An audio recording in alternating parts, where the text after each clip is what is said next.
नमस्कार, आपके साथ हूं मैं खुशबू मनोरमा मिश्रा और आप देख रहे हैं इंडिया न्यूज बुलेटिन की शुरुआत करते हैं अहम खबर के साथ। संभल में विवादित जामा मस्जिद के पास अवैध कब्जा हुआ है। कब्रिस्तान के 8 बीघा जमीन पर विशेष समुदाय का कब्जा है। कल अवैध अतिक्रमण की जांच के लिए प्रशासन पैमाइश करेगा। पैमाइश से पहले संभल में सुरक्षा के पुख्ता इंतजाम है। एसएसपी ने भारी पुलिस फोर्स के साथ इलाके में पेट्रोलिंग की है। तो आपको बता दें कि संभल में जो ये स्थिति है, ये देखिए किस तरीके से यहाँ बदल रही है। विवादित जामा मस्जिद के पास अवैध कब्जा करने की कोशिश की गई है और ये हम आपको दिखा रहे हैं कि किस तरह से संभल में जो विवादित जगह है वहां पर अतिक्रमण करने की कोशिश की गई है। कब्रिस्तान की जमीन पर घर और दुकान बनाने की कोशिश की गई है।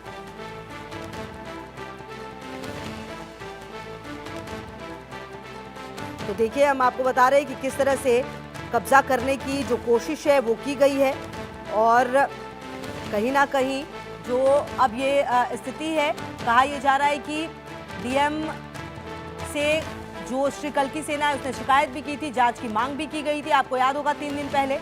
और एक बार फिर संभल में विवादित शाही जामा मस्जिद बनाम श्री हरिहर मंदिर के पास स्थित 8 बीघा कब्रिस्तान की भूमि पर अवैध कब्जे का आरोप लगा है। इस पर मकान और दुकानें बनाई गई हैं। श्री कल्की सेना के राष्ट्रीय संयोजक सुभाष त्यागी एडवोकेट ने 12 दिसंबर को जिलाधिकारी को प्रार्थना देकर अवैध कब्जा हटाने की मांग भी की थी और अधिवक्ता सुभाष त्यागी ने बताया था कि अवैध कब्जा मोहल्ला कोट पूर्वी स्थित हरिहर मंदिर, जो वर्तमान में जामा मस्जिद है, की उत्तर दिशा में की गई। उन्होंने कई दावे जो है वो किए गए हैं उनकी तरफ से। अब हालांकि उस दौरान एसडीएम संभल रामानुज ने बताया शिकायत को गंभीरता से लिया गया है। कब्रिस्तान की पैमाइश के लिए 4 कानूनगो और 22 लेखपालों की टीम गठित की गई थी। तहसीलदार संभल धीरेन्द्र प्रताप सिंह ने इस टीम को प्रभारी बनाया गया है, जबकि 3 नए तहसीलदार को प्रभारी भी बनाया गया था और 27 दिसंबर को एक बैठक भी आयोजित की गई थी। तो आपको बता दें कि पैमाइश से पहले जो यहाँ पर भारी पुलिस फोर्स को तैनात किया गया है और भूमाफियाओं के और रजनीश यादव हमारे सहयोगी ज्यादा जानकारी के लिए हमारे साथ जुड़ गए हैं। रजनीश, देखिए एक तरफ तो ये मंदिर और मस्जिद का विवाद तो निश्चित तौर पर चल ही रहा है, लेकिन दूसरी तरफ जो 8 बीघा जमीन है इस पर कब्जा करने की कोशिश है। शायद इसीलिए भी ये किया जा रहा होगा ताकि जो भी इस पर कब्जा करेगा उसका केस मजबूत हो सकता है क्या आने वाले दिनों में? जी, मैं बिल्कुल बताना चाहूंगा कि साई जामा मस्जिद के पास में बिल्कुल एक कब्रिस्तान है और उसके आसपास में बहुत सारी दुकानें हैं। वह जगह जो है बहुत ही, वहाँ की जो मार्केट है बहुत सघन मार्केट है और बहुत व्यस्ततम मार्केट है और वहाँ की जो जमीन है बाकी करोड़ों रुपए की आंकी जा रही है। लगभग ये 8 बीघा जमीन के बारे में बताया जा रहा है और जो कल्की सेना निष्कलंक दल के जो संयोजक हैं सुभाष त्यागी, उन्होंने 12 दिसंबर को जिलाधिकारी राजेंद्र पेसिया संभल के लिए एक प्रार्थना पत्र दिया था। उसमें उन्होंने बताया था कि इसकी गाटा संख्या 32 है और जो कि जेड श्रेणी में आता है और कुछ लोगों द्वारा इसको कब्जा कर लिया गया है, क्योंकि सरकार का भी आदेश है कि जो भी सरकारी जमीन पर कब्जा करेगा उसके खिलाफ कार्रवाई की जाएगी और बुलडोजर की कार्रवाई करके उसको ध्वस्त किया जाएगा। उसी के मद्देनजर रखते हुए जिलाधिकारी संभल ने आज 30 दिसंबर का समय दिया था और उससे पूर्व भी आज पुलिस ने वहां पर पेट्रोलिंग की और वहां पर सीसीटीवी कैमरे, क्योंकि सतरत चौकी में जब से संभल हिंसा हुई है उसके बाद पुलिस किसी भी चूक को बर्दाश्त करने के मूड में नहीं है। उन्होंने पहले से ही सभी चौराहों पर सीसीटीवी कैमरे लगा रखे हैं और हाई सिक्योरिटी कैमरे सभी जगह पर हैं और क्योंकि अभी पहले एक रायसती थाना चौकी हुआ करती थी, अब उसे थाने में कन्वर्ट कर दिया गया है, क्योंकि वो दीपा सराय के दूसरे छोर पर उत्तर साइड में आती है और इधर दक्षिण साइड में नकासा थाना आता है, उसको बीच में कर दिया है। अब वहां पर एक सत्यव्रत चौकी भी बना दी गई है। उसी के पास में जो कब्रिस्तान है उसको खाली कराने के लिए आज सुबह पेट्रोलिंग भी पुलिस ने की है और किसी भी कीमत पर किसी भी हिंसा को बर्दाश्त करने के मूड में नहीं है। फिलहाल आज 22 लेखपाल वहां पर जो टीम में चिन्हित किए गए थे और 5 अधिकारी उसमें तैनात रहेंगे और उसमें तहसीलदार भी रहेंगे और नायब तहसीलदार भी कानून को उसमें शामिल रहेंगे और इस जमीन को आज चिन्हांकित किया जाएगा। अगर वाकई वह जमीन सरकारी जमीन निकली तो निश्चित तौर से मानिए कि बहुत सारे घर के लोग जो हैं बेघर हो जाएंगे, बिना जमीन के हो जाएंगे और बिना दुकानों के हो जाएंगे, क्योंकि उस जमीन को अनाधिकृत तरीके से अवैध कब्जा कर रखा है। और इस कब्जे को आज खत्म कराने के लिए पुलिस की टीम और लेखपालों की टीम वहां पर पहुंचेगी और इसको वहां पर चिन्हांकन करने के बाद में फिर संवैधानिक तौर पर उनको नोटिस दिए जाएंगे, उसके बाद उसको ध्वस्तीकरण का कार्रवाई की जाएगी। जी अच्छा रजनीश, क्या इस पूरे 8 बीघा जमीन पर कब्जा कर लिया गया, कोई जगह नहीं बची है? जैसा कि मैं बताना चाहूंगा कि अभी आपने देखा होगा कि पिछले कई बार कई महीनों से जब से संभल हिंसा हुई है उसके बाद में एक और जो सरकार का भी आदेश था कि जो सरकारी जमीनों पर कब्जा करेंगे उन पर ध्वस्तीकरण की कार्रवाई की जाएगी। तो मेरा मानना यह है कि जितनी भी सरकारी जमीन संभल में है और बाकी अन्य शहरों में भी है, जिसमें बहुत सारी मस्जिदों को भी उसमें तोड़ा गया था और बहुत सारी जमीनों को भी खाली कराया गया था, क्योंकि इससे पूर्व जो वहाँ के सपा विधायक हैं नवाब इकबाल महमूद जी, उनके खेत में भी बहुत सारी जमीन सरकारी मिली थी, उसको भी सरकार ने खाली करा लिया गया था।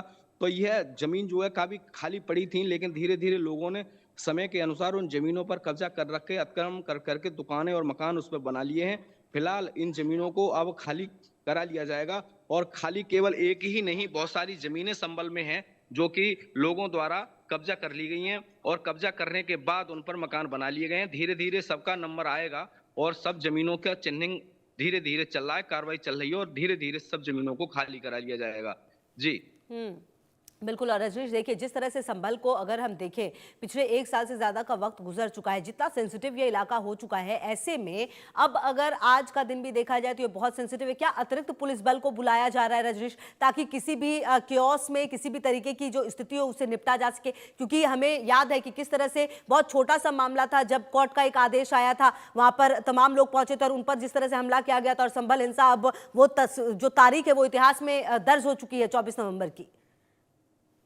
संभल का जो इतिहास है, अगर हम उसकी बात करें तो बड़ा गंदा और दुख भरा इतिहास है, क्योंकि अगर हम 1978 के दंगों की बात करें तो निर्मम तरीके से लगभग 184 लोगों की निर्मम तरीके से हत्या कर दी गई और उसमें बहुत सारे ऐसे लोग हैं अभी तक लापता हैं और उनके घर वाले उनके आने का इंतजार कर रहे हैं, क्योंकि अभी पीछे भी एक इसी उम्मीद में एक कुआं खुदवाया गया था। आपने देखा, एक खबर अपने टीवी चैनल पर न्यूज इंडिया पर भी चली थी, उसमें भी उस कुएं को खाली करा लिया गया था, क्योंकि उसमें बताया जा रहा था कि कुछ लाशें इस कुएं में मिलने की संभावना है। उसके मद्देनजर उस कुएं को खुदवाया गया था, क्योंकि वो अभी ऐसी झाड़ियां और पेड़ थे।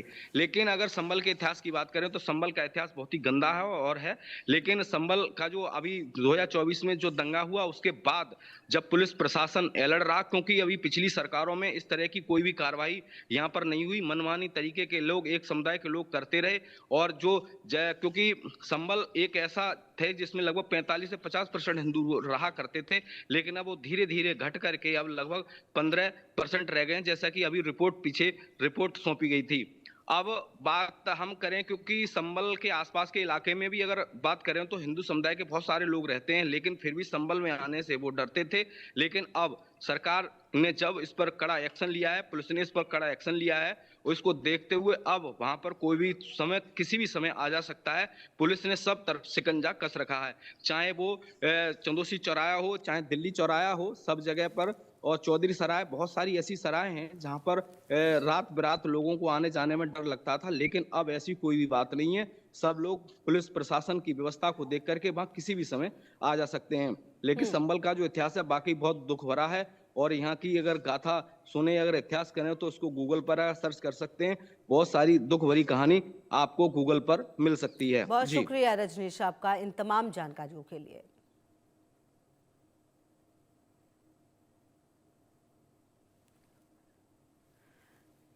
तो बता दें आपको कि लगातार हम बातचीत भी कर रहे थे और अब आज का दिन बेहद महत्वपूर्ण है। देखना यह है कि किस तरह से ये पूरी जो स्थिति है वो आने वाले समय में नजर आएगी, क्योंकि कहीं ना कहीं अगर आप देखें तो संभल जो है, और जिस तरह से हमारे सहयोगी रजनीश बता भी रहे थे, संभल का जो इतिहास है वो निश्चित तौर पर काफ़ी ज़्यादा परेशान करने वाला है। हालांकि 24 नवंबर 2024 को भी जो कुछ हुआ था वहाँ पर वो भुलाया नहीं जा सकता और कहीं ना कहीं अब ये कहा जा रहा है कि जो ये अवैध अतिक्रमण है वो आखिरकार क्यों किया गया है, इसको लेकर अब कई सारे सवाल जो हैं वो खड़े हो रहे हैं। बहरहाल अब देखना है कि किस तरीके से इसके जो जवाब हैं वो मिलते हैं, क्योंकि आज का दिन बेहद महत्वपूर्ण बताया जा रहा है। संभल में जामा मस्जिद के पास 8 बीघा कब्रिस्तान की जमीन पर अवैध कब्जे के आरोपों के बीच प्रशासन 30 दिसंबर को यानी कि आज पैमाइश करने वाला है। डीएम के निर्देश पर 29 अधिकारियों की टीम जमीन की नापजोक करेगी। शिकायतकर्ता ने हिंसा में अवैध निर्माण के इस्तेमाल का आरोप लगाया है। शांति बनाए रखने के लिए पुलिस ने एहतियातन कदम उठाए हैं, सभी पक्षों को चेता दिया गया है। तो संभल में विवादित धर्मस्थल जामा मस्जिद के पास स्थित कब्रिस्तान की जमीन को लेकर प्रशासनिक हलचल तेज होती हुई नजर आ रही है।